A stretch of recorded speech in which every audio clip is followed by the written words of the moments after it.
Welcome, everybody. It is Tuesday again. They just keep coming, so that's a good thing. That How's is good. everybody? Yeah, you don't want to miss out on a Tuesday, 'cause then there's probably no Wednesday. If you could skip a Tuesday and get to Wednesday, let me know. How was your guys' weekend? Did good. Got out, did some fishing. Yeah, It was warm, that's for sure. yeah, it's really warm. Warm and windy in the south, I'll tell you that. It's always windy in the south. Oh man, it's never ending. It's basically shorts weather now. Yeah, Summertime. you might as well go. Wet ice fishing. wading season is among us. Yes. Get out the caddis. It's go time. Yeah, pretty much. The bow's probably on fire right now. Yeah. The hatch. What'd you get up to, Broden? Not a lot. Been working most of the time, but Sunday I went to Summerside, like our little local pond that we've got here. Yeah. Took a new to fishing family out for a little bit of the first time fish. And so fair to say the father's probably going to be spending some money on some fishing gear.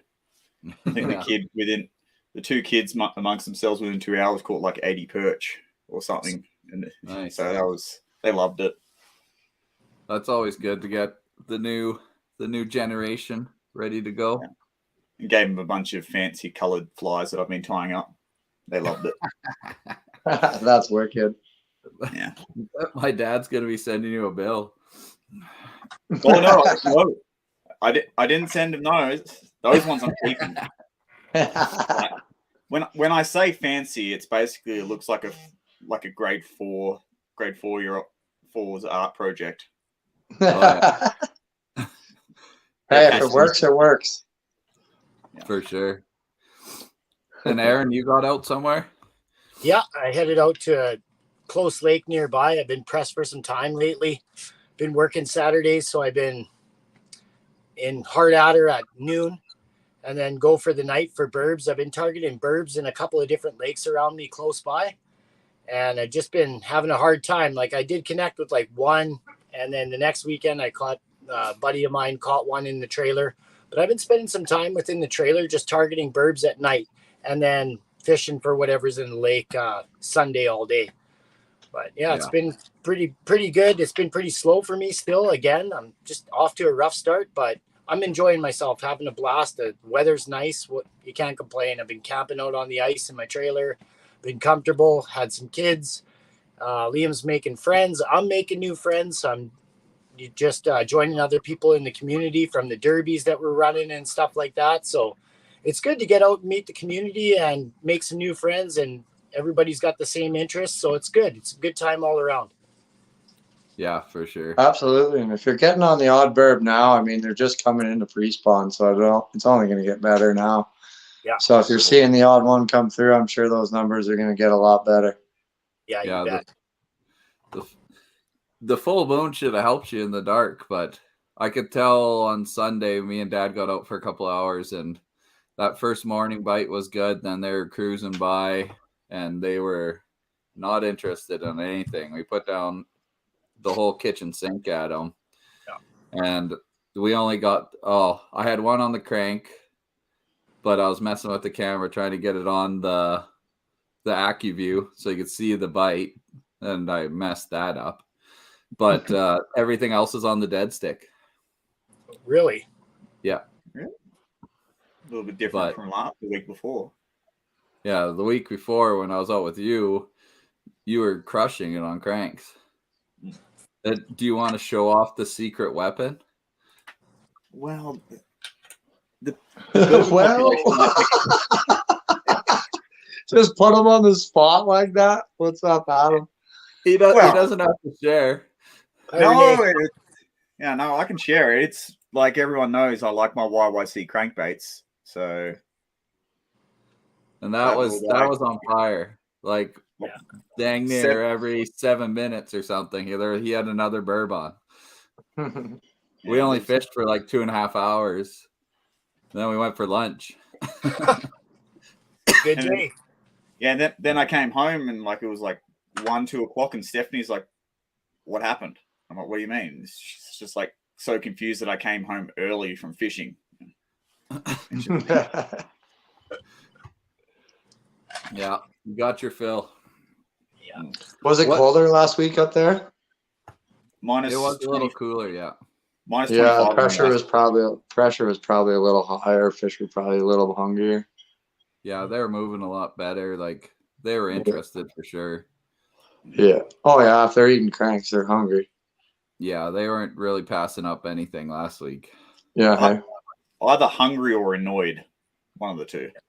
Yeah, like I mean, burbot kind of do this thing. This just from what I've read. They hate like anything on their spawn bed. So if you're a sucker, if you're a rattle bait, if you're whatever sitting on their spawn bed, they're gonna try to kill you. Yeah, Just caught a handful, right on, buddy. That's sick. yeah. Nice. Yeah, Yeah, we I weren't was- quite on their spawning area. We're just in a transition area. Yeah, hey, they're probably like they're probably just moving out of the depths now and getting ready. So Yeah, got to start eating everything around, and then they're good to go. yeah, for sure. You could tell they weren't getting ready to spawn yet. Even last weekend, there's nobody rolling on the ground or rubbing their sides or anything. They were just Oh cruising. yeah, no. It'll be a little bit before that happens, I think. Yeah. Especially, it seems like everything's late this year. So, Yeah. It'll It be might be- interesting though to see like the water temperature. Like I mean, who knows? There's a good base layer of ice there, so who yeah. knows what'll actually happen with the water temperature? But I think things will kind of catch up with this warm weather. Yeah, that is interesting. Yeah. What's going to happen? Like, we're going to lose ice. And then the bite's just going to be crazy, maybe. Depending, we could have a horrible March. So, who knows? We could. Yeah, we like it. Well, I mean, yeah, it would be unfortunate if their ice was not good enough to be on, but it was not good enough to open water fish as well. That would be pretty unfortunate. But I don't know. We'll see. I think it'll be all right. Like I say, we got a pretty good base layer of ice, so Yeah. hopefully it holds up. Well, most Yeah. of the lakes still have got about 3 foot of ice. They start some of the bigger ones start to get 3 foot. Yeah, Yeah. I was fishing on like 16 inches on the weekend, and less than 100 yards from me, there's a big pocket of open water. It was like 100 feet by 100 feet. Yeah, it's crazy. Yeah, I so know. Brody's talking about records from up north this year, but up north's been a lot cooler than down Yeah. central Alberta and southern Alberta. I know they've been consistently colder. yeah, they got the extensions out up north, eh? Yeah, except for Cold Lake. It's going to be an interesting tournament. Yeah, hey, I think the trucks are going to be bunched up. Yeah. sitting in the parking lot and then driving the snowmobiles out. Yeah, Yeah. if anyone wants to make a quick buck, you could almost rent out GS Skidoo and make a pretty good coin You bet. Yeah. if you're not afraid of getting it broken. Yeah, don't let Todd borrow it. He'll roll it for sure. Yeah. Or overheat. Yeah, regular Adam. I get called regular Adam now. I was like, whoa. I meant I blanked out. I was like, oh, what, regular. Oh, regular. Yeah. We had a I PM. was gonna We had send you a a PM conversation about that. I was gonna message you later and be like, oh man, I'm sorry. I like blitzed on it. And I was like, oh. I would have almost gone Mario at him with that mustache going. Oh man, you like that? That's Awesome. that's the March Madness right there. I'll tell you what. Quick. The dark caddis this year. Oh, cutthroats are gonna be going nuts. Just cut a little bit off, tie a caddis up, bam. How much do those go for? Oh man, you want one of them? They're like $15 a pop. What size do you want? At least. If you want like a size 12, we're looking at like at least $12. I mean, yeah, size of fly is the price of the fly. 70s Yeah. porn stash. And You're on to you- something, man. And you can only make 2 per like every couple of weeks because you have to wait for it to grow back out. Well, see, like my dad's Burt Reynolds, so it grows pretty fast. Like you cut that off, that just comes right back. Bang. Yeah. Next morning. Runs in their blood. It is what it is. With that warmer weather, do you guys have any tricks right now that has been helping you, or do you notice different things that have been working for you? Well, when I have the chance to fish, which isn't very often at the moment, I definitely downsize big time. So like a small jig, and then I fish usually quite big minnows, and I'm just cutting them in half. And I mean, I got a 30-inch walleye the other, I guess it was 2 or 3 weeks ago now. I don't even know anymore. It's so long between trips. But got a nice walleye on that. And just fishing a little deeper, staying like 26 is kind of the ideal area to be. Get deep, and then the fish aren't so affected by the low pressure. Yeah. Yeah. But what did that say? He's selling his spot at the Cold Lake tournament? Yeah, you have till the 13th to get rid of your spot before they lock you in. So you can sell off your spot to somebody. Before they lock you in. Yeah, then it's strictly go time. Yeah. So there is one. Hey, I have a question. Has anybody, I don't have the social media rights. So is there going to be a Walleye Wars ice fishing? I haven't seen anything about it. Oh, because I was really excited about that, and then now it's not happening, so I'm less excited. I really haven't seen anything out of them. No, hey? No. Huh. So I don't know. That's unfortunate because they got taken over by someone else or sold to or something like that. They got sold. And then they ran their open water tournaments, and I wonder if they just shut her down. Yeah, I don't know. It'd be nice if that grew, especially in Alberta, because Alberta doesn't really have any super onlines for in the summer. Top 6 fish in that tournament were all 30+ inch fish. I mean, yeah, pretty good fish to be caught. If the tournament was full, those payouts would be pretty sick. I would have made a lot more money than I did. So it's kind of sad to see when we have tournaments like that. All you ever hear is like year after year, everyone's like, well, I might try it next year. It's like, it's pretty cheap. You may as well just try it. Like, yeah. When people are saying, well, I don't want to spend that much. Well, every other tournament's 500 at least. Yeah. Yeah. And like, if you want to compete in real tournaments, like they're going to cost you money. You want real payouts, it's going to cost you money. If you want to pay $25, well, that's cool.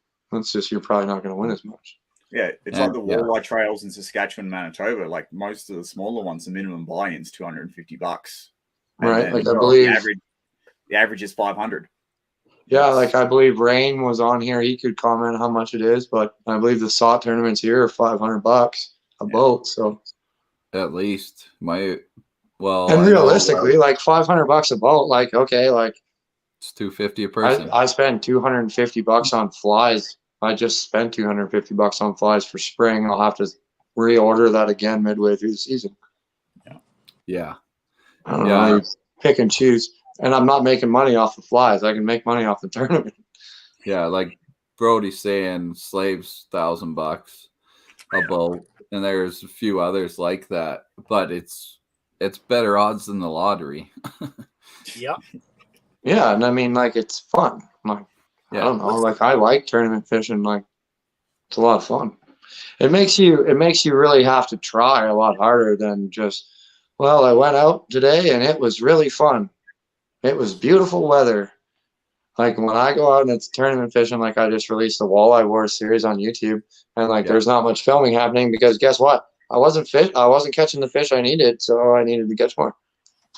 Yeah, 100%. Yeah, Rain said 500 a boat, but then there's always the side beds and stuff for big fish and everything. Every day. Yeah. And if you want to get into it, it's not, well, once you add gas and everything when you're going across country, but Yeah, but I mean, we all take trips anyways, and especially if when you're fishing a tournament, you're likely fishing with another angler, so you're splitting everything. yeah. So it's not horrible. Yeah, I'd really like to see like a tournament culture like actually be able to build in Alberta instead of just everyone saying that they'll try it eventually. Yeah, that's There's what a lot of brought really good anglers. Like, there's a lot of obviously like there's 4 good guys right here. There's obviously more guys in the chat. Like you should be able to fill up a 200-man tournament pretty easy. Well, yeah. you look at Cold Lake. That was 400 people, and that sold out in just over a week. Yeah. Cold Lake has, they're doing, and like that's the thing, but a walleye tournament that has 200 people where you could win a live scope and 10 G's just doesn't sell. I got a question for all 3 of you guys. Yeah. I got a question. Sorry. I'm working with Veronica with Wobman Waves quite a bit, right? Yeah. So she likes to put on derbies and stuff like that. She says she's having a really hard time with gaining sponsorship, like getting people to sponsor stuff. She wants those big ticket items. What do we do as Albertans, and who do we talk to? Do we just cold call people and beg for products to get to our derbies and stuff like that? It all goes to a good cause, right? It's for the skate park in Wob. But she's constantly asking, like, who can we get, who can we talk to, and stuff like that. So, do you guys have any input on? Is it so just like you're kind of in with the guys from Hooked Up Fishing Gear, right? Yeah, they donate quite regularly. Yeah. Right. So they should have what do you call them? There'll be someone who represents like pure fishing. So that's Berkeley, Abu Garcia. All those companies. So like each company is just one branch under the tree, right? So they each have reps that the store will call, hey, I need to order 400 ugly sticks, 200 pairs of waders, and 400 Rapalas. That's the person that needs to be talked to, is that rep. That rep will be able to give you product. They should be able to give you product, because I know, like, I've done it more in skate tournaments. I've never done it in a fish tournament, but skateboarding tournaments, basically you just contact your rep. You tell them, hey, I have this tournament going on. This is what it looks like. You obviously have to have a business plan for them to see. You can't just say, hey, like, this is what I plan on doing. They're not just going to randomly send you stuff. But if you got a business plan, which I'm sure Veronica would know, they're absolutely going to send you stuff, because it gets their name out there. If they can be a title sponsor in a derby and they have a big banner there, then great, it's great for them. Yeah, promotion. And then the other problem is every other province has tourism related to fishing and hunting, except Alberta. I mean, look at Lisa. Lisa is a great example of absolutely phenomenal representative of our province. And you'll see her on Tourism Saskatchewan, because Tourism Saskatchewan is smart enough to realize what Lisa brings to the table. Yeah. And Travel Alberta does not realize what hunting and fishing brings to the table. They actually think it's just the death of them. So I don't really understand it.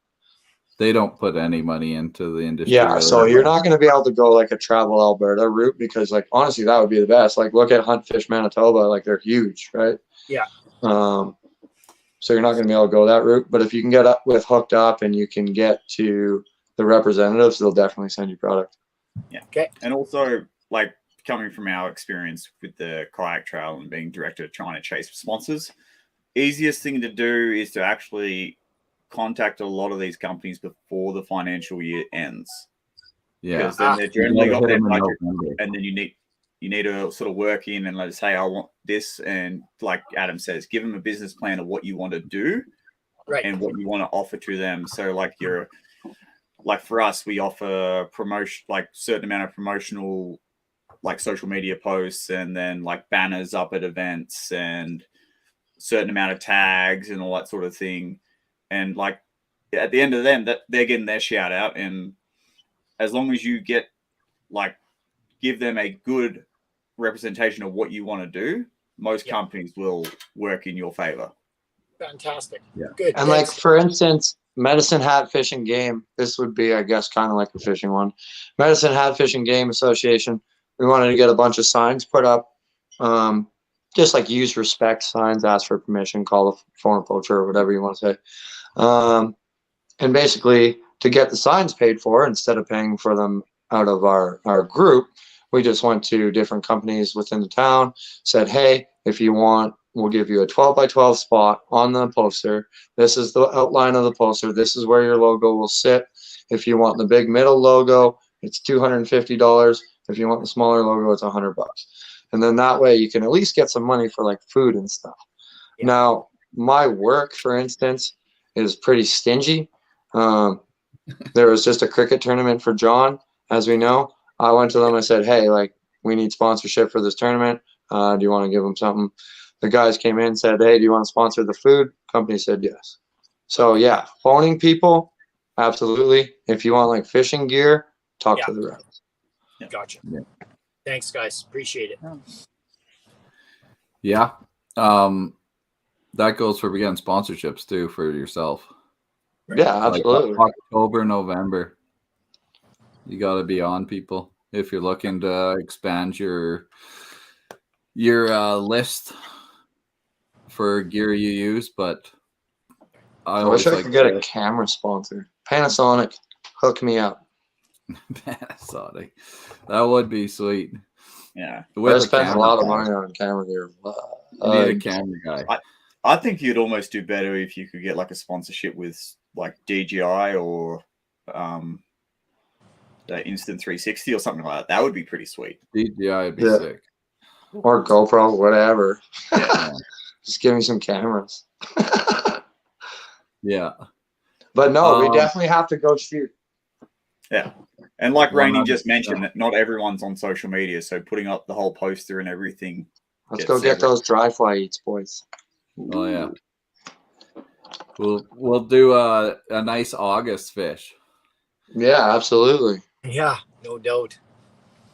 Do August. like the I'll be Trunk slow Road by Trail. August, I can tell you that. Yeah. The Trunk Road Trail.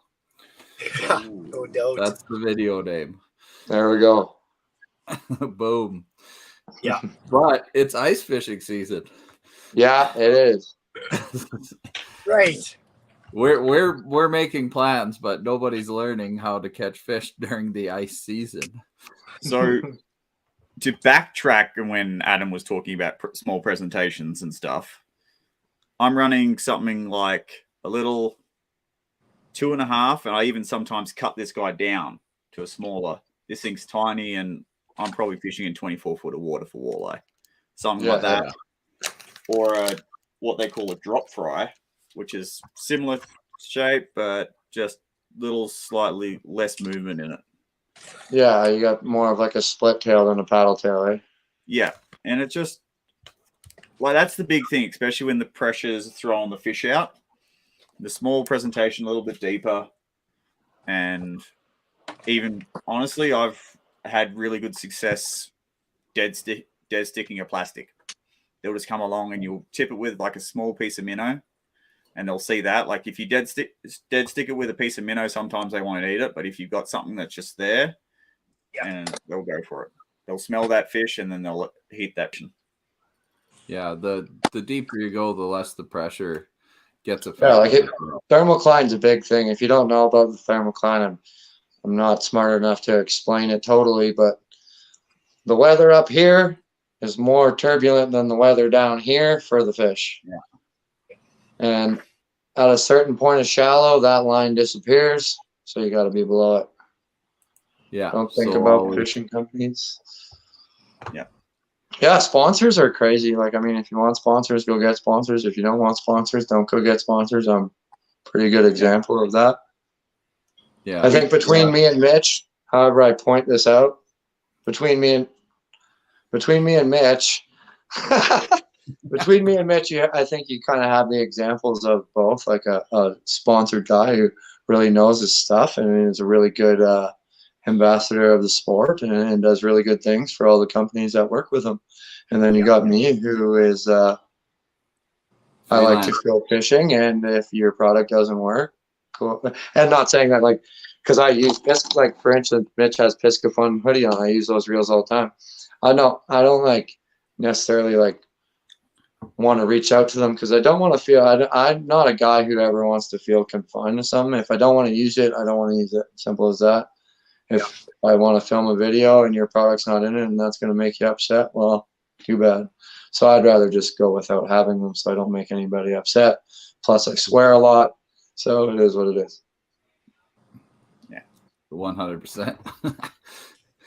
It's to each their own, right? Lots of folks want to yeah, like I think both, because I did do the sponsor thing for a while. It was fun. Mm-hmm. It was fun, but I just got to a point where it didn't work for me anymore. Yeah, it takes up a lot of time. But you can fish either way, so it doesn't really matter, right? True. No. Right. As long as you're going fishing, that's what it's all about. Oh, the big split tail grub. Is that glowing or what? Yeah, translucent. And then the jig heads, hooked up fishing gear. He's got all these little things. They glow like crazy. And that's 90% of my fish this season. Yeah, they glow. They're glowing for like an hour down there. Like at that's nighttime, perfect. They're glowing for an hour. Like you don't see that much from plastics glowing for an hour, but we got the UV cup. I was actually supposed to bring it in from the trailer, but I've been glowing them up at the UV cup in the trailer, and man, they last forever. So translucent has been my go-to. And so something that would link to that I was kind of thinking about talking about because we were going to speak about camping a little bit is just like going to lithium is something that I did this year. Lithium power, it's just so much better. It lasts so much longer. Your flasher is going to last longer. So if you have a glow cup on it, like you say, you're not going to kill it as fast as you would with a lead acid, right? So the switch to lithium has been super nice, especially for multi-day trips. That's for sure. Yeah, it's so much easier to pack too. And when you take it to the next level and swap all your fish finders and all your other little electronics to lithium, it's surprisingly a big amount of weight you actually save. Absolutely. Like when I pick up my flasher now, I'm like, oh, is my battery in here? Like it doesn't feel like anything's in there. Like it's just weird because I'm so used to picking it up. And like if I pick up the battery in one hand, it's a lot heavier than the unit and the battery I have in there. So that's one thing I'm gonna have to get used to now because I've got a Vexler FLX 28 with a lithium in it. Nice. And now I've just bought a live scope and that thing's basically a tank. Yeah. So it's just like even if you put a lithium in that thing, it just still weighs a stupid amount. Yeah, oh yeah. Yeah. No, I love the Vexlars just for run and gun. They're bulletproof, man. Broden, you should talk to Todd because Todd's his Panoptic setup isn't too bad. Oh yeah, so I've got a fairly good idea of how I'm going to run mine, and it's probably going to also because it's probably going to be in the shack and stuff like that. Right. I'll be running remote power for the start of it, just so it's easy, and then I've got rod holders in my battery pack anyway. Absolutely, yeah. But no, yeah, he likes to really take things a little bit to the next level. With that well, yeah, he run and guns a bit, right? So he has to have that thing being able to move. So he was more like I know his unit. I could have carried it around, but the way he had it set up on a sled, like I would almost just build it into like a custom little run and gun sled. Oh yeah. I've thought about that too, like turn it into like a. I unfortunately sold my Glide Light Strike Master sled for it. You're dying. Slowly. Did I drop out? Yeah, you're slowly dying out there. Oh, yeah, but so I unfortunately sold my Glide Light sled, which is like, if anyone knows what they are, they're probably one of the best little tiny sleds around. Yeah. And I've started to see quite a few people convert them into live scope sleds, and they'll run their rod holders out the back, and they'll just drag that thing around whole hop with that. And I'm like, why'd I sell it? Yeah. Find that message. Go get it back. Yeah. Well, I know where it is. Do you got that thing tuned in yet? That live scope? No, I'm still waiting on my shuttle. Oh yeah. Oh, what'd you get for a shuttle? Like an Arc Lab? An Arc Lab knockoff. I got a Yeah. buddy down south of me who's a aluminum fab guy, and he had a look at one. He said, "Yeah, I can make that up." So because Oh, Arc yeah, Lab like it- sold out. I So know a it's few aluminum welders, and yeah, it really isn't much to do it. No, No. there's a couple plates. Winter to summer, spring as well, and mostly soft plastics through open water. Yeah. Yeah, rain uses a lot of soft plastics, catches a lot of nice walleye on soft plastics in the summer. Yeah, I don't mind them. Yeah, like it's great technique, absolutely. Paddle tails, but through the ice, definitely work. I use them a lot more for trout through the ice than I do for walleyes, but walleyes and pike will definitely crush them. Well, those same two presentations I showed, I use them early ice on trout, and they'll just smoke them. Oh, yeah. Oh yeah. Yeah, I use like a little mini paddle tail, a 2.2 inch or mini slayer, whatever it is, and that hammers trout. So yeah. Do you guys believe in the glow baits? Mike's absolutely. Yeah, it's just the visual. I'll tell you why. Put a glow bait in the corner of your room and put a regular bait in the other corner of the room. Turn off the light and find one first. Yeah. No doubt. It also works as a great indicator if you're fishing at night, right? To have that down there, you raise it up, and if you find your lure on camera, if your camera's still on without the light on, you can see the fish in front of it, right? So it's great. Buddy had some trout pouts. They've probably been around for a while.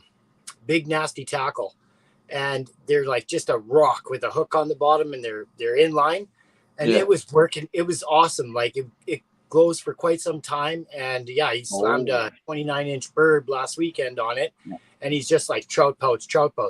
8:30, 9 o'clock, and then 9 o'clock at night he slammed a pike on it. So I haven't really caught much for any of those species. I know, Adam, you do a lot of night fishing, right? And you're slaying these.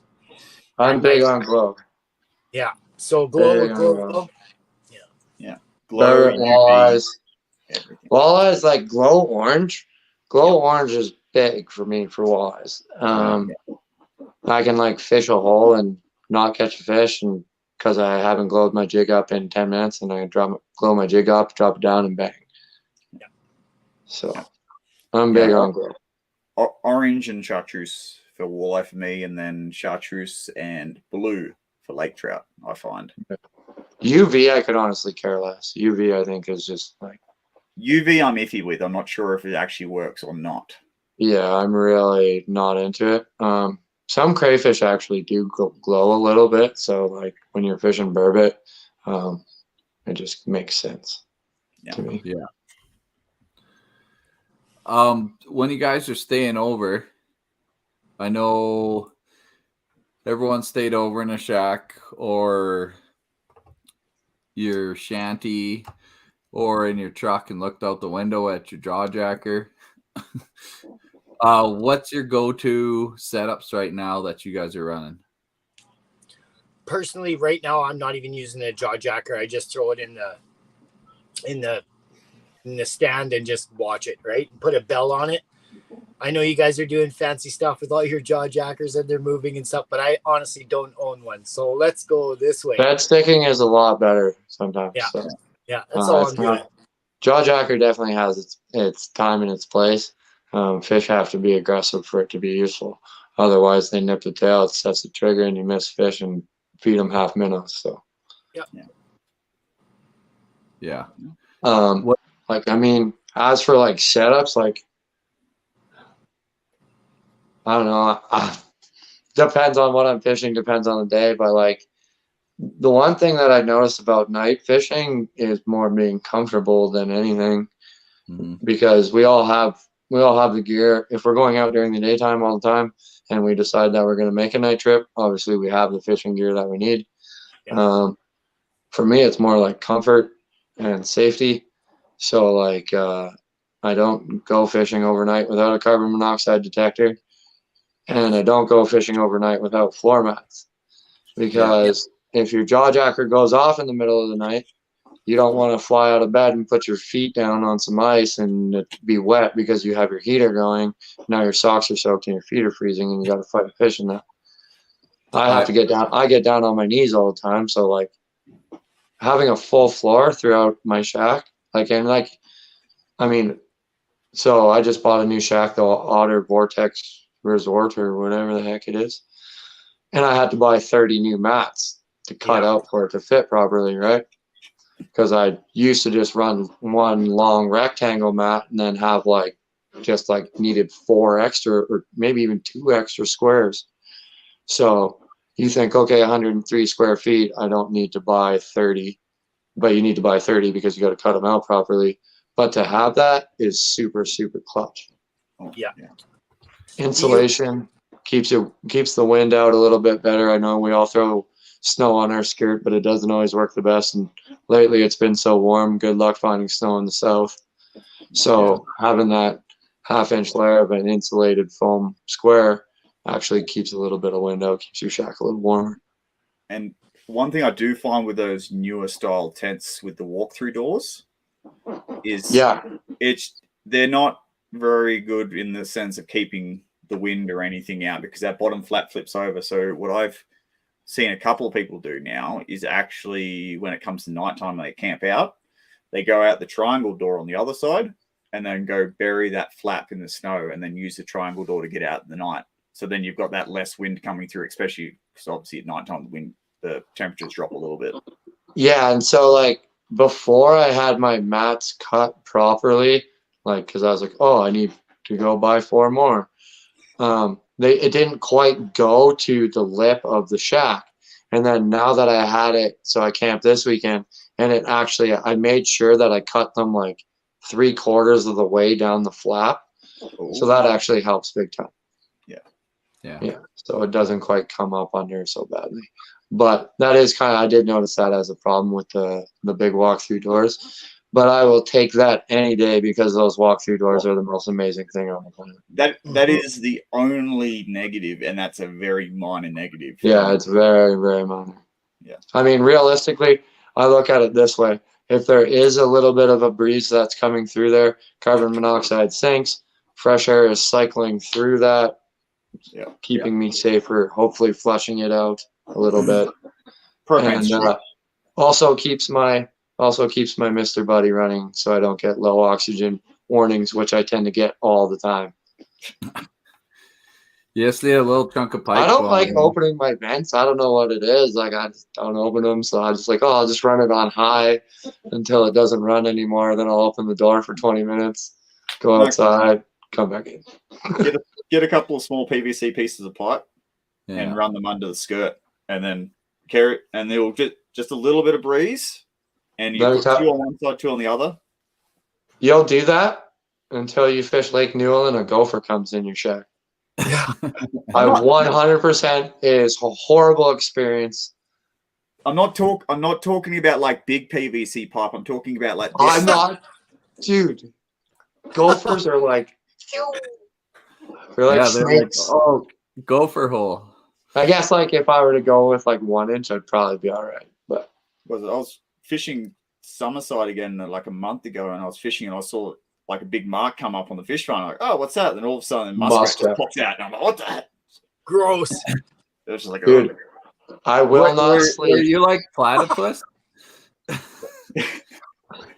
will not sleep without hole covers, man. Yeah. I looked at it and I'm just like, what do I do? And I sort of just like pushed it away and like, get away. Because it was like trying to get my perch. I'm like, I want to take those home. Yeah. Dude, I was sleeping one time and Tosh opened the door to my shack and she said, so I was sleeping in my cot, my chair sitting right in front of my cot, and there's a muskrat sitting on my cot. Yeah. Or sorry, on my chair next to my cot. Ever since then, there's hole covers on every hole if I'm going to sleep. Yeah. So no chance. Like a cheap hole cover that I find works really well and similar to what the finicky fuller style is I get like one of those old gym mats and I'll cut it into quarters and then I'll run and I'll cut a slit in them, but I'll double layer it. So it's a little bit more insulation, but it's just, and then you just, if you got a little bit of snow around, you just sort of cover it so it hides up, and then you can pull it off. But it, like you said, it stops things coming in and out pretty quickly. Yeah, I took like stubborn. I cut some like 1/4-inch plywood and then cut a nice little slit and a little hole in it, and then put some insulation under it to drop into an 8-inch hole. So that's got to be a strong muskrat, Hercules muskrat coming at me. Yeah. I might not even survive if that muskrat can push that up. Probably not. Well, Angler dies, muskrat now, kills him. so next time you go fishing, I'm gonna get a muskrat when we go out next time. A stuffed one. I hate any rodent. I hate rodents. Like the gopher story. Little bugger didn't make her. Little buddy didn't make her. How was I gonna get him out, man? Open the door. Dude, I had the door open, running around, screaming at him. There's videos of it, dude. It's hilarious. Hey, like, I'm literally screaming, "Get out of here!" I understand I come from a country where a lot of stuff tries to kill you and stuff, but you need to understand how much bigger you are than a muskrat. Yeah, well, it's this. I hate rodents. Like, okay, for instance, I had a 7-foot boa. I loved having him hang out around my neck. The rodents I had to feed it were like, grab the box straight from the truck into the house, boom, fly it into the cage, and it's gone. Like disgusting. That and spiders. Like, how did you live on that? I really want to go to Australia, but like spiders, they're disgusting. I just want to kill them. I'm sorry, back to fishing. I don't even know where we're at anymore. Spider fishing. Talking about setups during the campouts. Yeah, I know. So I know. I have a good one. That's a game changer, because I've dropped my phone down the hole multiple times, and in the middle of the night, this is also a thing. You like wake up and you're like, "Oh, where's my phone? Oh, I knocked it off my Rubbermaid." I bought these phone tethers that are like 2 feet long. It's just a little piece of plastic that sits behind your phone case, and you hook your little lanyard on it, carabiner on it. Yeah, that's exactly it right there. And I just hook it to my cot, and then I have one that's hooked to my bibs as well. So if I get up from my cot, I just put the one on my bibs, put it in my bibs pocket, and I'm good to go. Yep. Yeah. So if I'm camping out, or I bought this more so for the kayak. So definitely. You just hook it up, and like half the time I forget that I haven't put it in my pocket. It's just dangling on the ground there, and it's like, oh, it's not. It's just, and I think you can get 2 of them on Amazon for like $20, and it's probably the cheapest insurance considering this season I've seen 4 people lose a phone. Yeah, and I mean I've dropped a phone down the hole, and it's not fun trying to catch it back. So, did you see the video of Jay Simmons with the live scope? Yeah. Yep. Oh, there's your phone going down. Scared all the perch away. It was rough. I just watched my buddy. I said, "Get in the trailer. Let's get you on the board here at the Derby." He said, "Yeah, I'll jump in there." Of course, he goes and catches the perch, gets on, takes a picture, puts his phone on his lap, and then stands up, and it right down in the hole, right through the trailer. I'm like, "Well, what are we gonna do now? You can't even get it." We tried a spoon. We tried a fluttering spoon. I got a grapple in my truck, and a lot of guys have magnets, but you could see it, but like, where is it actually on your camera? Like, we're looking at the camera. Oh, it could be there. It could be there. And we're just playing a game of like cat and mouse here with this phone, but you can see it. I tried phoning it, but it is what it is. Just get an eyesore and make a bigger hole and go for a swim. Yep. Yeah. Or you can do that. We've caught keys in like 33 feet at Slave once. My buddy, a different Adam, we're staying in a shack on Slave, and his keys are on the hook up here, and he pulled his jacket off, and the keys went right down 33 feet, and we used the camera, and we just spun it till it was there. Then we'd rip it up really fast. Yeah. So we drilled the hole out further, and we actually like got right beside him. Then with like a little lipless crank, I swam over and grabbed it.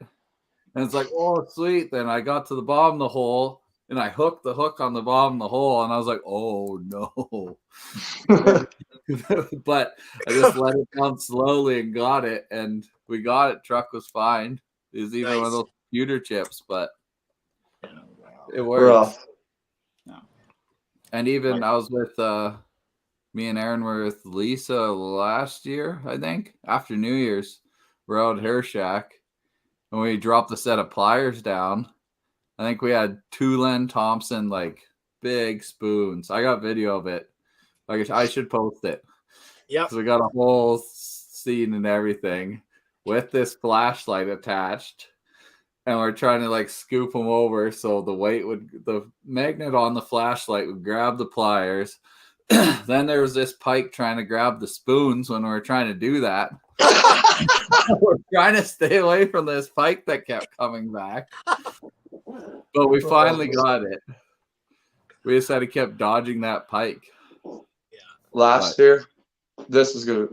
Like, we're just telling funny stories of losing stuff. Last year, I was like fishing with Tash and one of her friends, and her friend comes out of like her shack, and she's like, "A fish just took my rod down the hole." And I'm like, "What?" She's like, "Fish just took my rod down the hole." I'm like, "Oh." So I like go and I look and I drop my camera down. I'm like, "Oh, it's over there. I can see the rod, but I can't see a fish attached to it or anything." And then the rod starts moving a little bit. I'm like, "Uh-oh." So I'm like, "Get my auger quick." So we start drilling holes. And like I keep dropping my camera down and the rod's moving like a little bit. And we managed to catch the rod and the fish. It was sick. No way. Did I break up?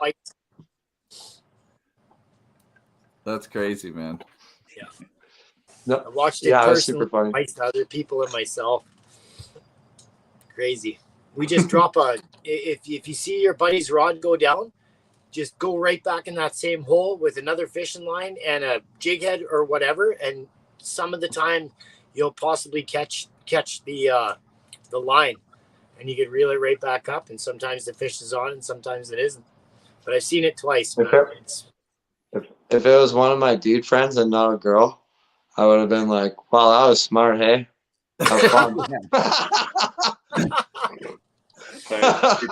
I think the first time on Newell, I had one of those wind tip-ups.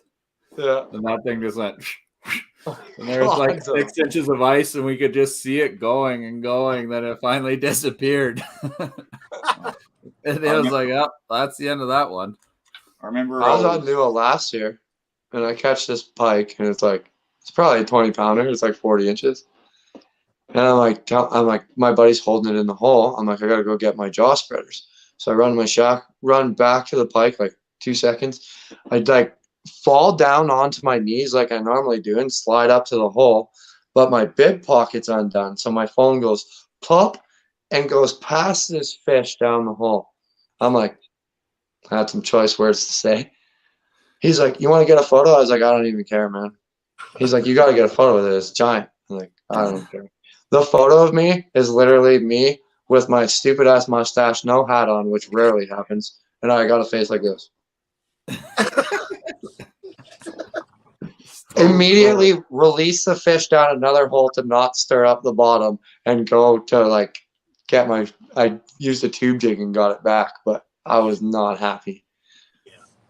The Wyatt Earp picture. Oh, it was super funny. Dude, like, look at this. I look ridiculous. You've got more hair on your mustache than your head. Yeah, man. Wanted for bankruptcy. No, I still got a full head of hair. Like, I'm not balding or nothing. Look at that. I'm not balding or nothing, but I just, like, what an ugly guy. Wow. Look at this. What are you, is this Highway 1? Turn your high beams off. What's going on? Couple of semi trucks going down in here. I forgot about the jaw jacket last year. Clayton just reminded me we're fishing big pike, and I didn't have my bail open. And like we look, and my bells are going, and this rod's bent. It was a 40-inch Masuda with a nice brand new Carbon X on it. And it was just going like this, just slamming. And I was like, oh man, I just running over there. Then all of a sudden, the jaw jackers, I don't know how high it is in the air, 10 feet. I've never seen a jaw jacker go ejectocito straight into the atmosphere. Then the rod just goes straight down the whole gun. It was crazy. The similar thing happened like last year too, early ice for trout. I had the jigging base and everything going, and turned around. I was fishing with Jamie, and well, if most people who know Jamie, the guy's like 4 foot nothing. I was looking over, and I just watched my jaw jacker set off and go above his head, and the rod and everything, and like the rod's just bounced out everywhere, and it sort of aims for the hole, but the fish got off unfortunately. But I'm thinking, what happened there? Like everything happened before even Mike's like, oh. I've never seen a jaw jacker leave the ground. No man. I honestly just think it's when a fish just hits it that hard and everything just doesn't have time to react. It wasn't loaded. It wasn't loaded. It was just sitting there. Or no, mine was loaded. And then it was just like everything. So yours was like a trampoline on the ice. Yeah. Mitch's was like a trampoline on the ice. I don't know how to figure this out. Mitch was just like a trampoline on the ice, and yours was just an explosion. Yeah. Then it was gone. It was gone. Oh, It shot into Hydraulics. the air. Like, no one's ever seen it before. And everyone was just like, huh. In like a shock. That's phase. unfortunate. Yeah, it's like, well, now what? Like, how does that happen? The arms are in front of it. Like, how does that fish must have been a monster because it was gone. The way you're describing it, the way you're describing it sounds like those cars that like they get all those hydraulics and bounce them around and stuff. That's what the jaw jacker was doing. Yeah, he had the jaw jacker on the ground till the last move.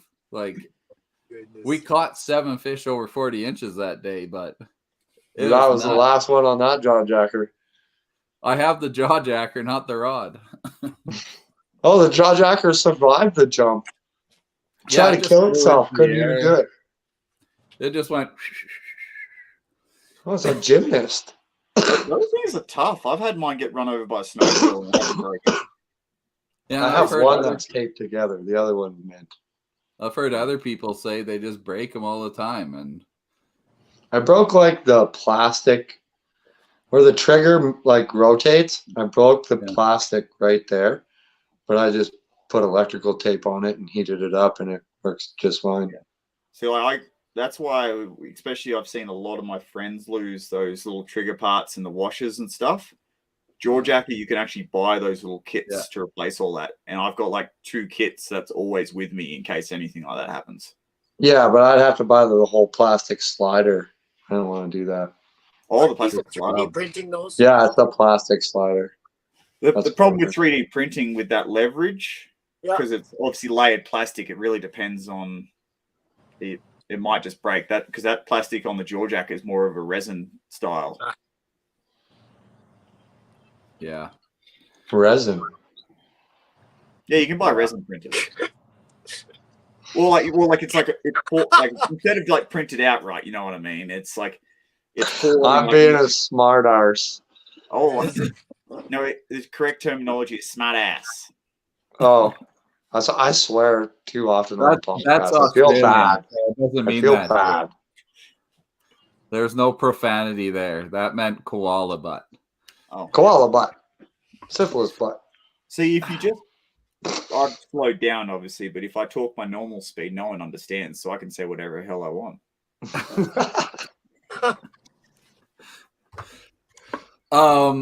Okay. You released new videos this week, Adam? I did on Saturday and the Saturday before. I released 2 new ones recently while I wore series. So it's not ice fishing; it's open water, but it's big walleyes, so that's always cool. Yeah. I didn't see you catch one on the fly rod on the first one. I did not catch one on the fly rod during the entire tournament. Yeah.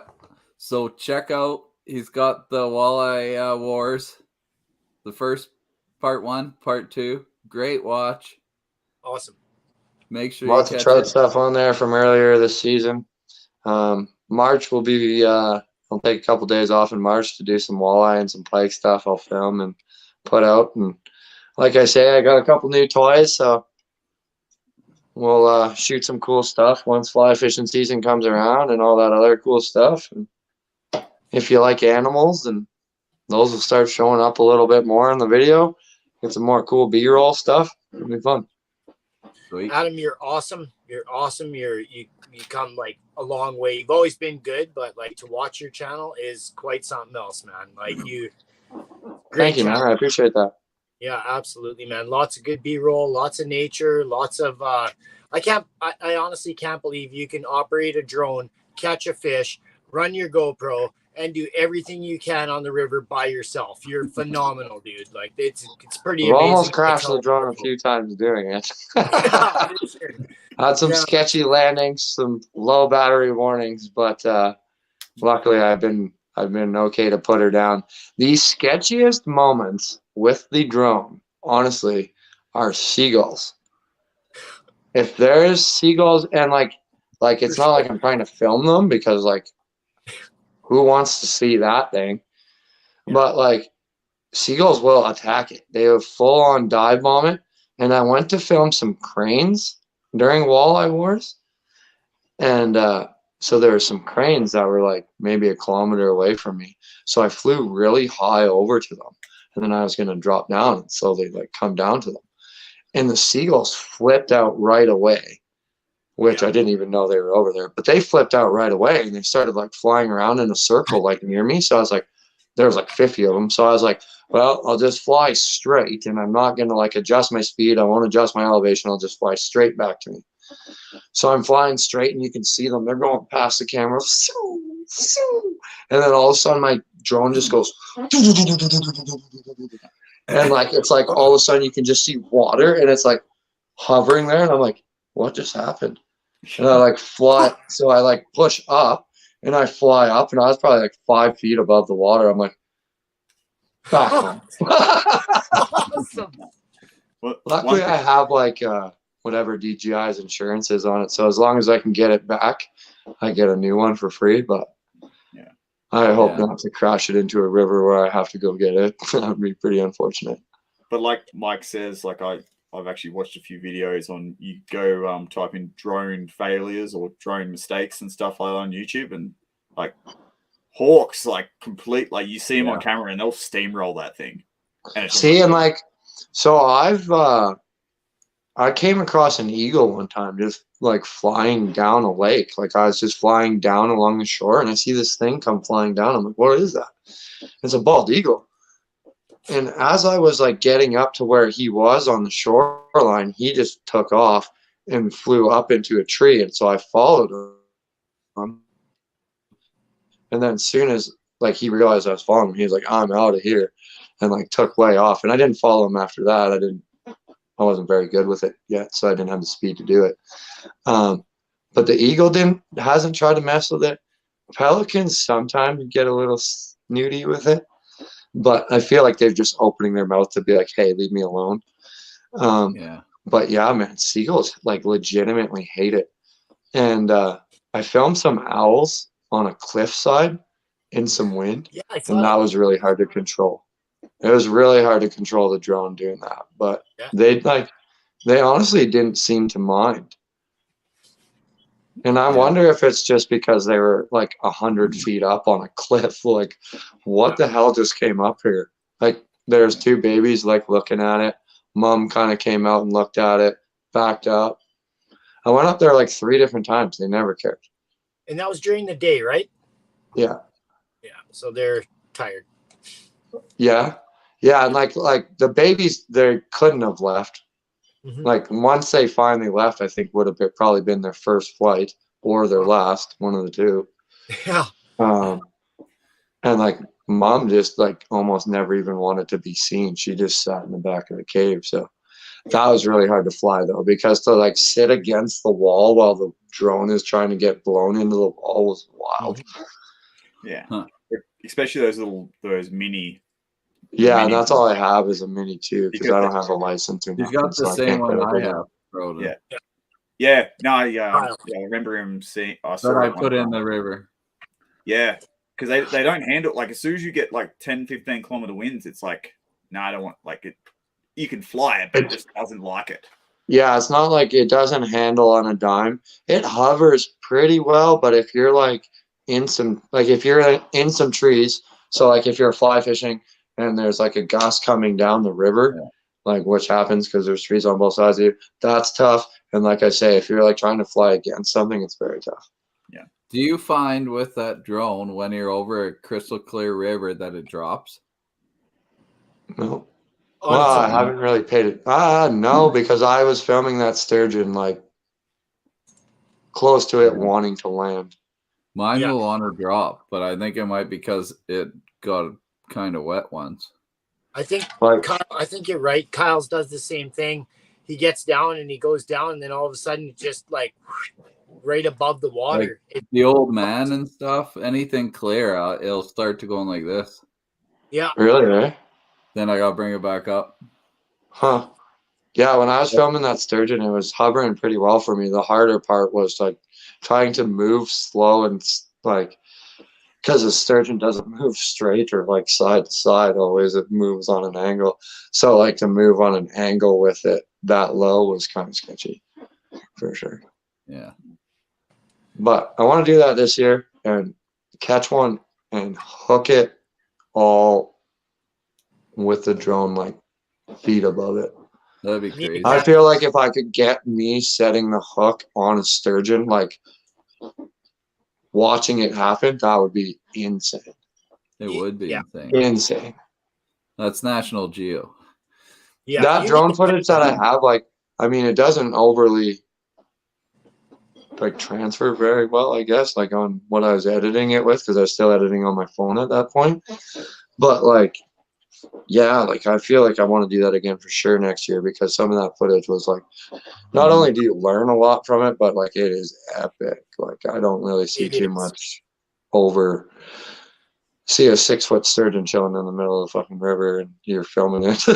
Yeah. Yeah, for sure. Over top. It's pretty cool. I know some of the big pelagic species charters in Australia, they use the bigger drones. Oh, really? And they use them to spot fish some of the bigger fish. Yeah. They've got the big parrot style or the big DJI Pro ones. Yeah, yeah. And they'll send them off and they'll fly off and they'll actually like eye off fish and then they'll head over to that fish and try to catch it. Right. And like what concerns me is because I'm totally cool with that. I think it's cool. The Jensens are really good at using their drone when they're fly fishing. I hope to get to a point where I'm pretty good with it. I bought some filters and stuff for it. But yeah, I'm worried that eventually they'll try to narrow it into the same aspect they have with hunting, where they just don't allow you to have it when you're hunting, whether you're using it to spot an animal and stalk it or just to film some cool stuff. You can't even bring it with you hunting. It goes under the same classification as an aircraft, so right. So like Alberta just fishing with it is fun because it's definitely nice to be able to see whether you're targeting the fish or not. It's cool to be able to see them from overhead rather than just your first person view. And for a guy who makes videos, like the drone shots, as much as you'll fly your drone around for half an hour or an hour and only use 30 seconds or maybe if you're lucky 2 minutes of the footage, it's worth it. It is. Sets videos apart big time. 100%. I totally agree with that. It's a game changer. It just makes your level go. Right. And that's why I bought this thing. Because that's the next level, right? Is like being able to be like, okay, Adam's filming himself fly fishing, which like I haven't put out any other videos out that I filmed this year from fly fishing. But like to be able to have Tash sitting there, or Tash or any of you guys fishing, and maybe be able to take long lens shots, or just have long lens B-roll of them eating bugs or indicators dropping. It's going to be super cool. Yeah, 100%. Yeah, we'll see what we can do. I did a similar thing. I ended up buying getting the girlfriend's camera out of retirement, and it's got like a long range lens and all that sort of thing. So, gonna start doing some of that. Yeah, it's a lot of fun, man. Yeah.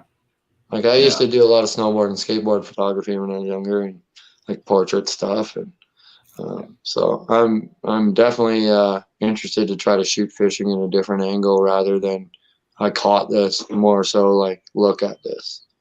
Yeah, more of a filmmaker's point of view is what Yeah, I'm like looking at you. Yeah, like I mean, not that I'm bored of taking pictures of fish. I just do something different. I used to make fun of like the hero shots, say the hero shot's dead because it's full of dinks. Like, and like I don't need 100 hero shots of me holding, even like big fish. Like I don't need 100 pictures of me holding 40-inch pike. Like, here's 2. I don't care.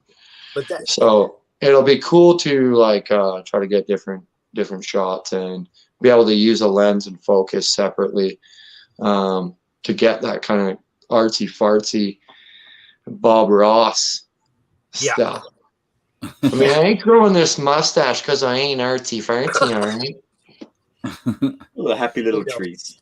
Happy little trees over here. I know, Aaron, you guys put out a video this week too. Yeah, we put out a video this week. It's we just went out in the trailer, had some fun, and caught a bird, caught a walleye, late night fishing, a little bit of pike action in the morning.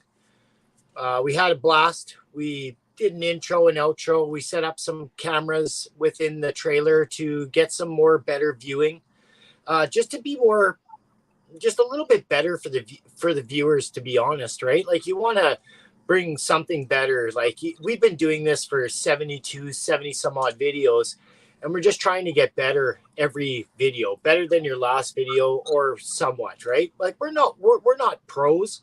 We're just guys capturing our adventure and sharing it with the community, right? And that's just, we're just trying to get better. You got to do some intros, you got to do some outros, you got to do the B-roll. You know, I've been taking advice from yourself, Mitch. You know, you got to try something different. You got to do this. You got to, everybody's doing it, right? So you got to set yourself apart from everybody else. And I absolutely love the drone footage. It makes for an excellent B-roll. We've been trying some different things, setting up GoPros on the trailer, on the trucks, you know, getting that cruise by. It just makes it a little bit more appealing and a lot more professional. And not that we're trying to get professional, we're just trying to make it more eye appealing for the audience, right? Our subscribers are low, so we like to, like, honestly, I like to keep it that way. Having low subscribers, you get to know your community a lot more better, right? The same folks join in on the contest and stuff and the giveaways, so you get to, and I've met almost all of them, right, that participate within our channel. So it's almost like meeting a community, and we're just trying to expand and be better and just keep doing our thing. But yeah, our last video was last weekend. Try to get one up somewhat every Saturday. If we can't, we can't. And that's a big deal. We're not slaves to our channel, and we're just guys fishing, right? So and like when you talk about B-roll and stuff, and I think Game of Inches is probably a big example of that. You could really see between, say, the Conrads, who are more fishing orientated, and they do some good videos. But then you say, look at Jay Siemens, the amount of quality B-roll and stuff, and that's what makes you do your stuff. But like you can see the B-roll material and how it's all done. And that can make or break the video, really. You bet. And they're professionals too. Like, let's not get it twisted. They're professionals. They do a fantastic job in everything they do. They don't release crap. And you know, sometimes we do our thing, right? And sometimes it's crap and sometimes it's fantastic, right? But we like it. You know, that's the people that are interested in watching it. They're going to watch it. They're going to comment. And the rest of them, that's fine. If they don't like it, they don't like it, right? So it's being part of the community is what I like most about having the channel. So I like it. Yeah, like you say, everyone kind of offers something, so it's just kind of finding what you offer. Like you watch, like for instance, like I watch Clayton because Clayton's very, very knowledgeable. He can probably teach you something. He's the best. He catches big fish. For sure. I don't watch Jay because I want to learn something. I watch Jay because I want to learn about videography and photography, not so much about fishing, because Jay is really, really good at targeting the new angler. Yeah. How to set up your shack, how to do this, how to do that, and he's really, really good at that. So he's found his kind of niche thing there, right? So it's just kind of about finding your own angle, I think, and you know, and like you say with Clayton, you have to think, like you have guys like John B, who, like, I can't stand watching a John B video. I can't stand it. It's like watching him personally, horrible. His editor is great, but him personally is horrible. And then you watch, he's got like 5 million subs. And then you watch the Jensens, who are absolutely incredible fly fishermen, probably the best on YouTube for sure, videography and learning wise. And if you go into their Patreon, it's like absolutely insane learning wise, but it's like they got 45,000 subs. Yeah. So like you can't worry about the sub thing, because it's never going to balance on what's actually videographic, or what you can't capture everything at once. Like you can't be the best fisherman, the best videographer who takes the best pictures with the nicest truck, with the drone and the 6 GoPro angles. It's just not going to happen. That's right. And when you say, like you said, everyone's going to be different and such. And like I know people who don't enjoy Clayton because they say he talks too much, while I am on the same boat as you. Says I think he just talks how he's going through what's going through his head. Yeah. And so that's one of the best things to actually know. We're like, well, he's just talking himself through fishing. He's talking you through him fishing. Yeah. Some people need that. Some people tune in for that exact aspect. And you know what? Whatever you're bringing to the table. That's why you tune into Clayton, because all he's doing is spewing knowledge. Yeah. That's why I watch the Jensens. Like I wouldn't be, not that I'm a good fly fisherman, but I would not be half the fly fisherman I am if I didn't listen to every word that comes out of David Amelia's mouth. Yeah, you bet. Yeah. And then ask a question. Like there's a reason I pay, like not to push anybody's Patreon, but like if you want to learn how to fly fish, $10 a month on that thing, they'll teach you everything you need to know to catch any species of trout on the fly in Alberta. 100%. Wow. Yeah. Well, you're doing the same thing, Adam. You're bringing a lot of information, and so are you, Mitch. You guys are both doing information. Information helps. Information sells, and information is why we're tuning in for, right? If you're not giving any explanation of why you're doing it, tips, tricks, or anything else, this is why I dig this show the most.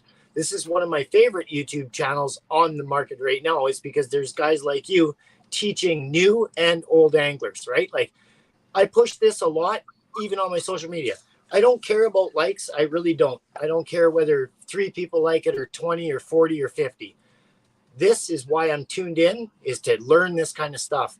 Half the time we spent laughing and joking about fun times, we also need to hear that too, right? But this is a good channel for information station, man.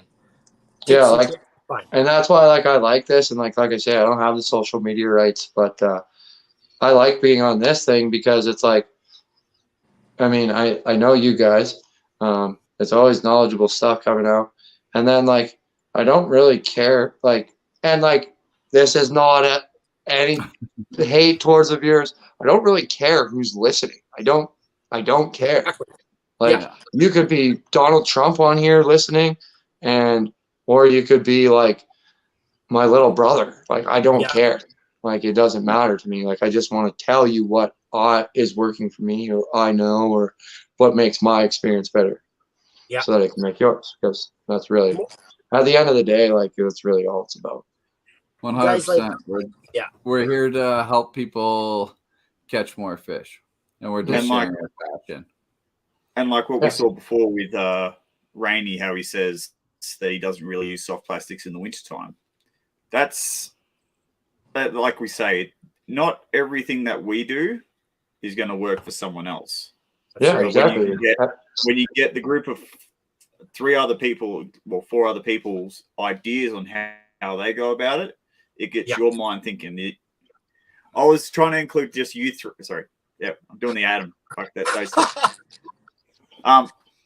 When you can get 4 different people's ideas and then institute it into your own ideas, it's much better than just trying to take one person's lot of things. Because, again, not everyone's ideals are going to work with yours. Same with when I watch a lot of Tom Bowley. I find not everything works because in Wisconsin and all that, it's different ecosystem, bug mass, all that sort of thing. So you change a few things here and there. You take bits and pieces from everyone. At no point in a conversation of 4 dudes should you be like, that one dude knows everything. Because and he could be that one dude could be Bob Izumi. And the other guy could be a guy who's been fishing for a year and a half. And that guy who's been fishing for a year and a half might have figured out something that in 40 years of fishing, Bob's got no clue about, or Bob overlooked or forgot about, or what have you. Because like that's one thing with me. Like I'll like learn a bunch of stuff at one point, and then it just came all at one time. So I'll forget pieces of it because it was just too much information at one time. So you have to really take bits and pieces over time from everybody to really grow as an angler and become well-rounded. Like you don't walk up to a river and feel confident because you watched a Tom Bowley video, because guaranteed you're going to be humbled really, really quick. You're not going to watch a video of mine and go fish the same spot 2 days later and do as good, or you might actually do way better, because things change. Everything's changing constantly. Water temperatures are changing, so fish have to move, especially like something as simple as trout. Like trout are so susceptible to the water temperature changing that if you're not paying attention to how that current's moving the water around the lake, you're never going to figure it out. Yeah. So. You know, the same thing. Sorry, I like for. Well, you don't gotta apologize for anything. I like to tune in to actually re-educate myself on certain points, right? Oh, absolutely. If you got a Cold Lake tournament coming up and you got some trout tips and tricks that Mitch usually does before the trout fishing, it's great to find out, okay, who's got the bait, what's the depths, you know, this, that, and the other thing. It's great for your next adventure. The pre-spawn for burbs, I've been targeting them like crazy. To have guys on here to talk about burbs, what are we using, what things. You guys have platforms, you have channels, you have YouTube explanations on what we're doing, and it's fantastic. Like to re-educate even like I say, when the old people can tune in. I'm targeting people like in our 40s, right? Like we're in our 40s and I can tune into this channel. Yeah. I'm like 7 years from that, bro. I'm gonna be old soon. Talking to? Okay, sorry. 40, 50s, whatever. Are like I look at 29. I'm still young.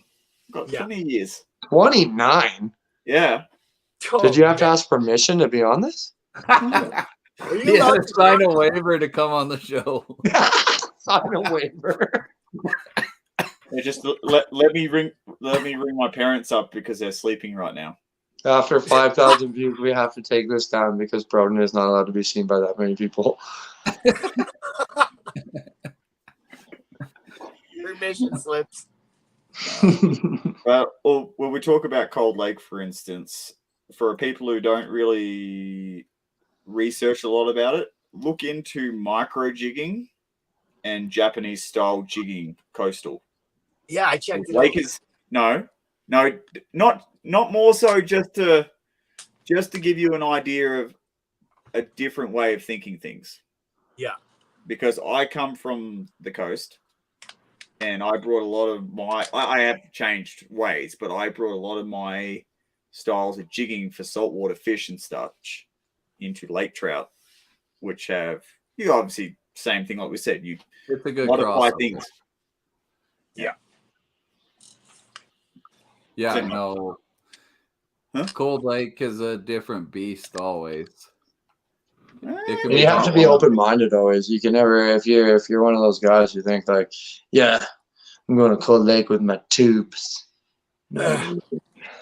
TC You have Motors. to be open-minded. Like you have to like at some point, like yeah, I understand confidence baits, but you have to understand your confidence bait isn't working.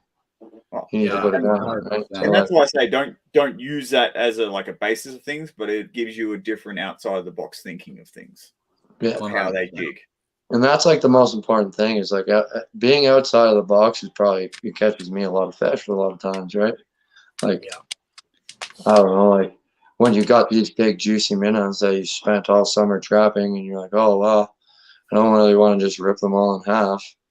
Well, you better. If you want to catch fish, you better cut them all in half, and only the head side's going to work. So you're throwing all the tails in the garbage. You're like, oh, well, this kind of sucks, but it's getting over it and realizing like you're not the fish. The fish is the fish. Pay attention to what it's doing, not what you want to do. Half minnows work majority of the time, 100%. Half minnows are so fire. It's just a basic example. Like Cold Lake, I'll just cut an anchovy in half. Everybody will run a full anchovy. But when you get those short bites, they're hitting that last half of your bait, and you're missing that fish. If you're running that half fish, any lake, pretty much, unless that bite's super aggressive, you're not catching it. You're going to get that short bite on half your minnow. Yeah. And it's just something people, like Adam says, you have to accept the facts that you have to throw half that, well, at least split that bait up in half, and sometimes that other half of the bait's useless to you that day, but you can always refreeze it and use it for something else. But If you get turned it's just down, learning how to suck it up when you don't want to, really. Yeah. Basically, and like in any situation, like it could be like a simple as a like, oh, I only want to fish this fly. Like the caddis isn't gonna work today, bro. Yeah. So you just have to be open-minded and accept that, because everybody has a confidence bait, right? I have confidence baits. I have confidence colors, and at some point you just have to realize this is not working. I need to get away from this. And so, like for instance, you watch the Walleye War series. I'm fishing lakes, and I'm fishing lakes that I'm very, very confident in 30, 31, 32-inch walleyes. And I'm not getting them, and I fish it for 3 days, and I'm like, okay, I got to go to the river. This is what's going to happen. Yeah. If I go to the river, this is what's going to happen. And I sucked it up, and I went to the river, and it worked out for me. Now, did I win? No. Did I catch a 30-plus inch fish, which was my goal for the tournament? Yeah. But you crushed it. Yeah. I did all right. No, you crushed it, man. You watch the series. You got to check it out. Totally comes out, dominates, and stays in a great place. Like my tournament series, I stay in the middle half the time. And I'm happy. I'm just like, I appreciate everyone. I had a lot of people who had my back in that one, who were like, just like stick to what you know. Stop trying to force it. Stick to what you know. And realistically, like that's what it was I was just trying to force some massive fish that wasn't going to come. And I could have stayed on that lake all week and ended up running middle of the pack, or I could have pulled my head out of my butt like I did and knew that I had to go to the river, and I knew that I had to be in a certain area at a certain time, and it paid off. And in the video, it's like 8:02, Adam catches a 30 and a half. Next day, 8:06, Adam catches a 29 and a quarter. Next day, 8:04, Adam catches a 30 and a quarter. Next day, 8:07, Adam catches another 30 or 29 or something. It was like Adam knew where he needed to be and at what time. And once he finally went there, he did well. Yeah. It's when you push. Sometimes you go to certain areas and you think it's like, this is where I have to be, because you feel that that's where you have to be. But then you're like, I'm just going to go back to that spot I know. Yeah. That's the one that produces. Yeah. Do you guys And with find that? walleyes, that can be pretty freaking easy sometimes. It's just whether they want to eat or not. Yeah. Do you guys find that, like, let's say your socials and your everything notifies you that you were doing this at this time last year, right? So I took advantage. I went to Lac La Nun. I was successful on some burbs this time of year, right? And also perch in the morning. So this year, my phone said, "Hey, this time 3 years ago, you were doing this." So I ended up doing the same thing, and no perch in the morning, but the burbs were at night, right? Like, just something else that I imagine some of you guys keep logs and, you know, what dates you guys fish or what times, but it comes into play with my phone. Last year, this time, last weekend was the same temperature, and I was catching trout out of a trout pond here close to me, right? And Kyle was like, "I'm going to go back to that same trout pond." I said it was the same temperature last week or last year as it is this weekend. So one bit of advice that I'll tell everyone that, like you mentioned before, I have a logbook. I'm actually on my second one now. Yeah. Already filling that out. And what I take into account, I take in the time of day, the size of the fish, what I was using, the pressure, and I might get a little bit too nerdy with it. I take into the pressure system that it was happened up to 2 weeks beforehand, what is coming, and then I write that little bit of note work down. Because the thing is, when you say that temperature is exactly the same as last year, what was the pressure system beforehand last year compared to what was the pressure system right now, and what is the pressure system coming into? Yeah, true so enough. I take in that, I put depth down, and then I've got like little markers and stuff, and I'll actually color code to species and lakes. Do you log the moon? The moon phase? Yeah. I generally don't. Okay. So because like that's another thing. Yeah, that's something that I would do for in the future, like to find out whether that was a full moon that year, or were they biting or were they not biting, right? Like I would rock your moon phase just for, I know for like big game animals, hunting deer, elk, and everything, that's the huge factor. That's when everything goes in the rut. That's when it doesn't matter on the temperatures and stuff. When that light is dwindling and everything, the seasons, it's a huge factor. But when you're coming into fishing areas with the moon phases and everything, that is playing a factor, just because those fish can feed later in the night. And if you have that full moon, they can fish later, and it's just going to change your bite up not too much, but your pressures and everything are going to be their main factor for sure. For sure. Yeah. But it's and like trout are going to be the most susceptible to it, right? Like Broden touched on there with the pressure system. Like how long was that pressure system maintained for that week last year before it was this year?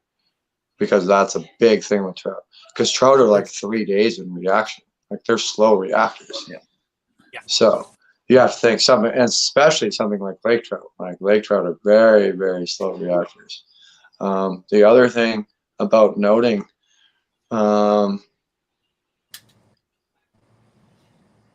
you have to, I don't note spots that are, I caught 20 fish today. Did I catch anything that was dominant? Because if you're not catching dominant fish, what you're doing is you're catching likely just traveling fish or nursery fish or something along those lines. There's a food source present right now here. That's why they're there. Yeah. You catch a large fish, it's because it's an area that will consecutively hold dominant size fish. Yeah. Right. Year to year to year to year to year. Yeah. And that big fish are less susceptible, and that's the confusing thing, because I just said big lake trout are really susceptible to temperature change. Big fish still have to eat. So I'll never look at the moon phase. I couldn't care less what the moon phase is. Could not care less. water temperature, not temperature of the air, because the temperature of the air doesn't actually matter.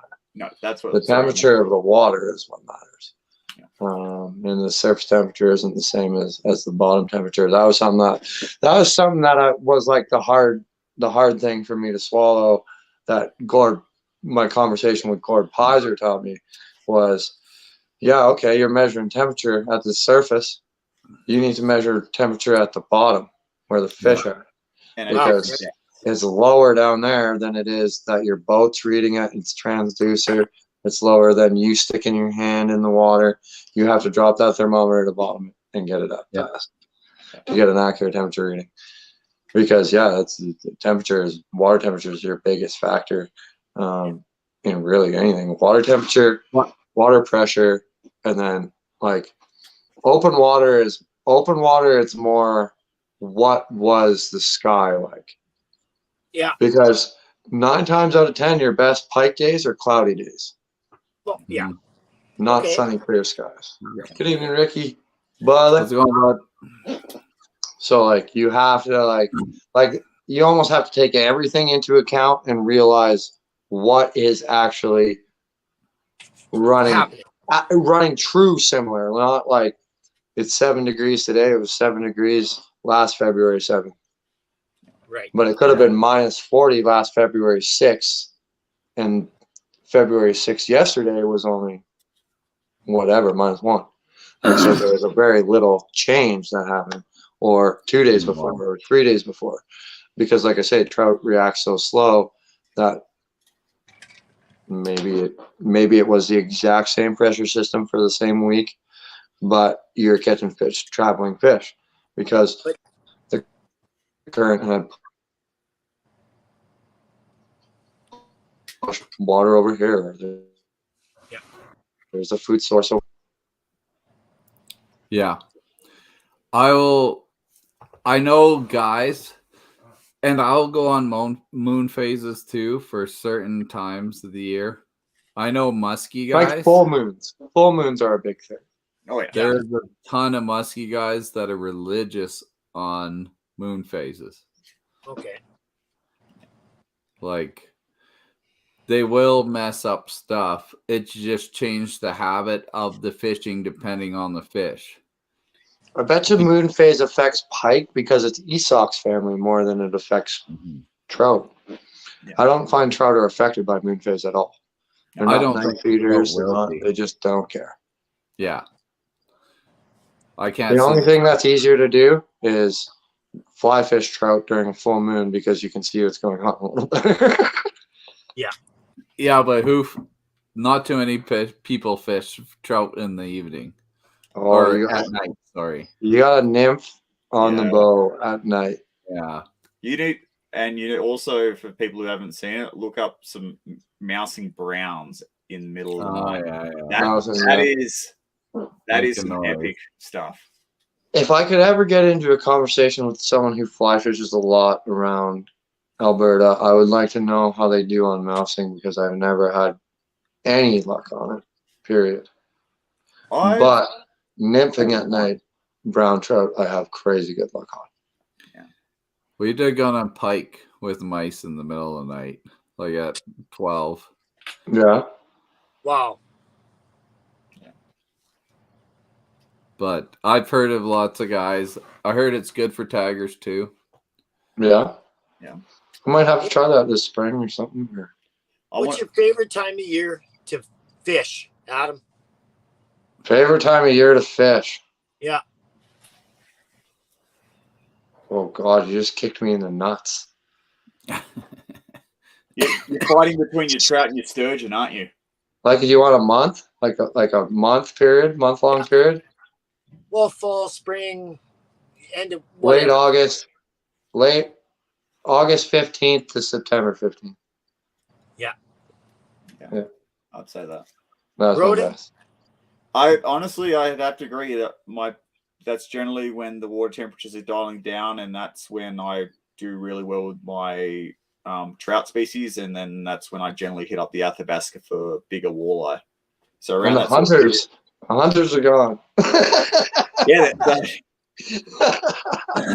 It's like it's funny because then but then also you go during the hunting season and you see fish and wildlife, but they're not interested in you at all. Oh, It's all about the hunters. Mitch? Well, I do like an April bite for trout, late ice. yeah, that's There's definitely a some fun gnarly one. late ice trout bites. But Like that was then, hard for me not to pick May, man. Holy. yeah, but it's just like that's like trout, and I'm also thinking, well, like fall is good trout fishing and good walleye fishing. It's like There it is. Like it's what makes you most happy and what times you spend finding your niche, right? Like mine is the fall, right? Same spot as that on the river, targeting those big giant walleye and pike, whatever. Big burbot, I love them. But fishing on the river with Steve is truly my favorite time of year to go fishing. Whether You it's get to fish the Athabasca with him, don't you? yeah, Yeah, dude. If someone ever wants to be like, hey, Adam, you want to come on a jet boat and you film Let's a go do a commercial show. for us, and then you can come fishing for the day, I'd be like, 100%. how I'll about we film a film commercial for you? you if you'll take me fishing. what do you? Yeah, what how do you about need a we jet- film you while you catch all the fish and I film you on Steve's boat? Sure. That'd be great. I'm just gonna offer that. Hey Steve, just offered up your boat to Adam. We're going to the Athabasca. Steve will be good with it. Oh, for sure, man. Yeah, Steve's very accommodating, man. He's one of my very dear friends, and I enjoy my time out with him. He's knowledgeable. He teaches. He helps me out. He yells at me. The whole 9 yards, right? He yells Yelled at you the whole time. That's the way it needs to be done. That's the way it needs to be done. Hey, you gotta Dude, yell at each other. You gotta if poke you're fun. like a close friend of mine, Yeah, you bet. like I don't do it to new people, but if you're a close friend of mine, Yeah, I'm you gonna gotta let you know if you messed up. If you screwed up and we're trying to shoot something, or like I give you a shot at like For fly sure. fishing, it happens a lot more. Like fly fishing a lot more, you're like, okay, like you're taking this pool, have a shot at this fish because you like spot a certain fish. You're like, okay, if you mess it up, I'll call you an idiot. You screwed it up. What did you do that Absolutely. for? Yeah, there's no restraint with him. It's the same, right? You get it. It's straight good. Same with Kyle too. They're cut and dry, man. If you mess up, you mess up. They're gonna But tell like, but then I'm like, Ed, here's a smoke because I know that sucked. you. Exactly. Right? I messed I'll up so tell bad. you if you screwed up, but you screwed up. Just like I want to be told if I screw up, right? Yeah. Like if you notice that, oh, Adam, why did you just drag that like that? That was like, are you new? Yeah. Want to cast into a tree again, bud? The tornado. See how nice I am to you, Broden? What's that? See how nicer I am to you, Broden? I don't yell at you.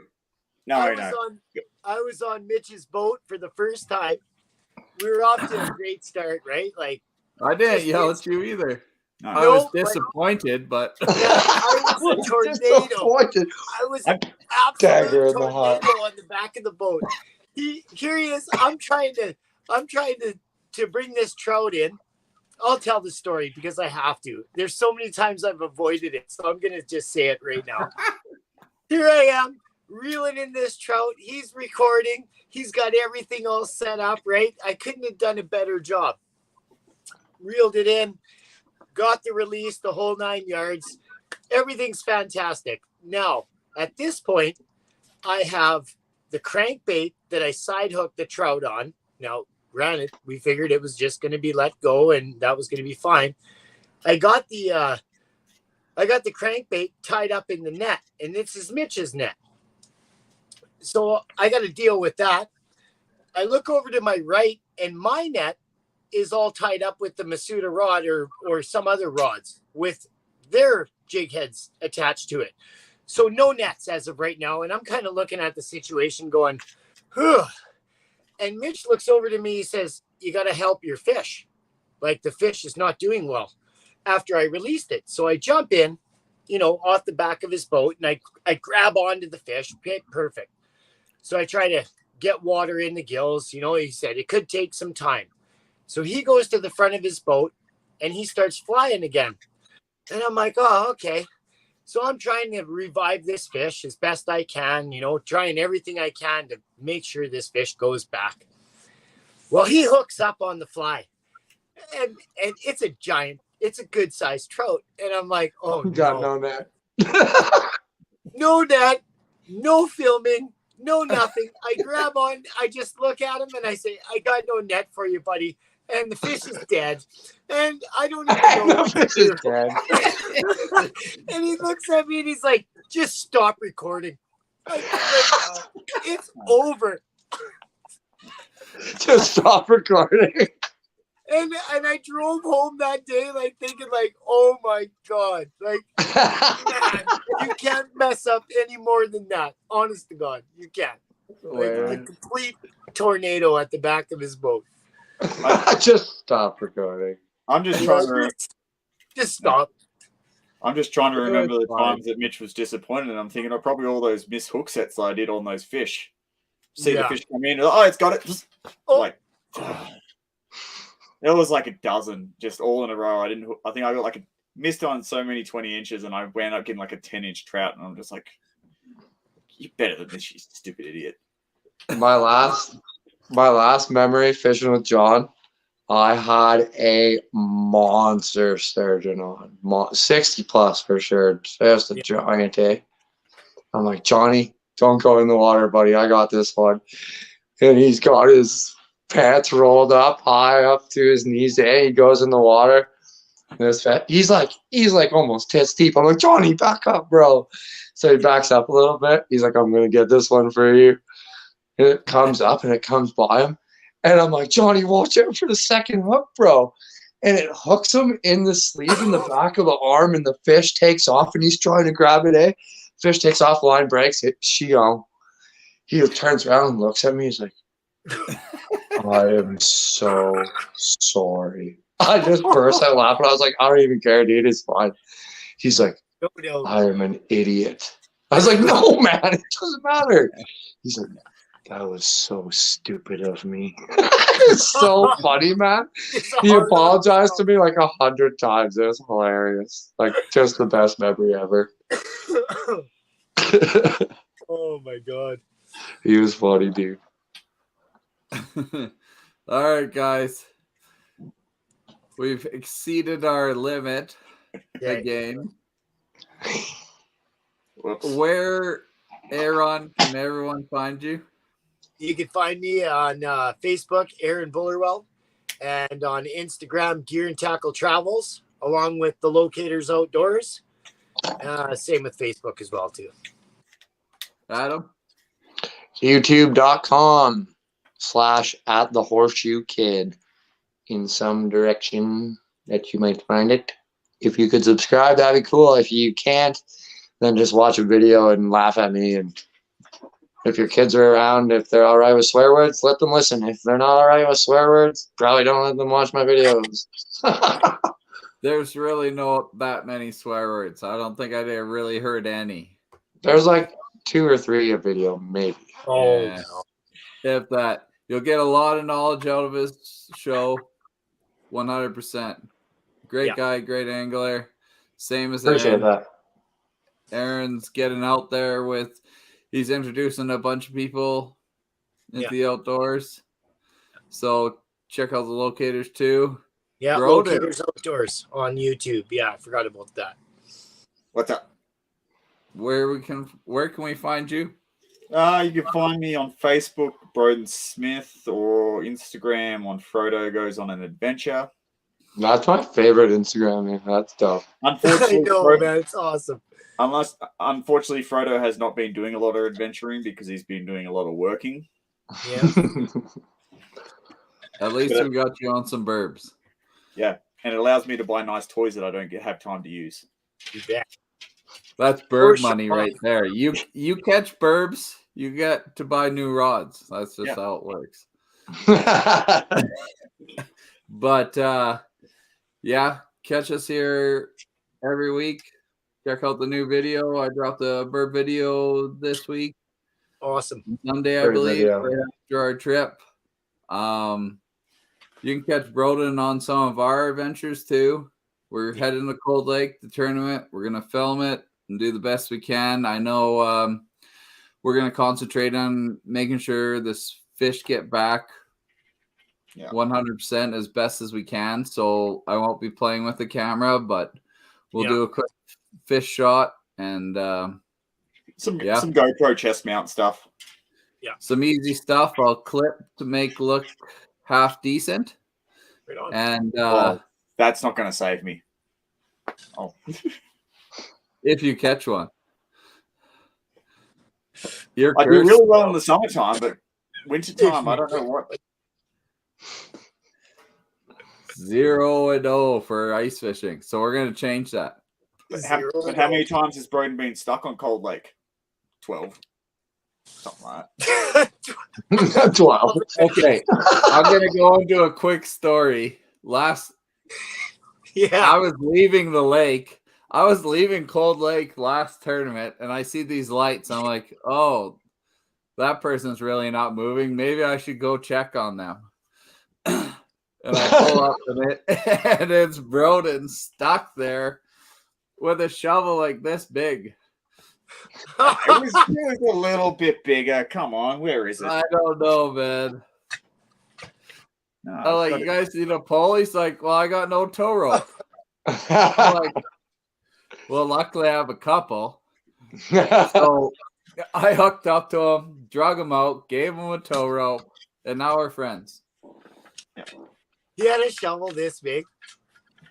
No, it was one of those dollar fold store away car emergency ones because it just stays in the back of the car. Yeah. Good thing to have, man, for sure, out on your trips. Definitely. Smart. The only issue is the Ford Escape only has a limited amount of ground clearance, and when you have a foot of snowfall the night before, you don't go very far. That's right, man. It's good. Quick tip before you end. Yeah, throw one in. I include these in the back of my truck. I just built it. I just hang it off the back seat. It's got literally everything. I bought it at the dollar store. I threw it up on Instagram. It's got an axe, a shovel included, a bunch of first aid gear, a first aid pack, LED light or whatever, headlamp, and gloves, candles, all sorts of gear to keep in your truck for those crazy adventures. Anyway. That's some great advice.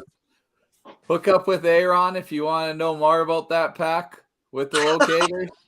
We will see you guys next Tuesday. Cheers, everybody. We'll see you later. Adios.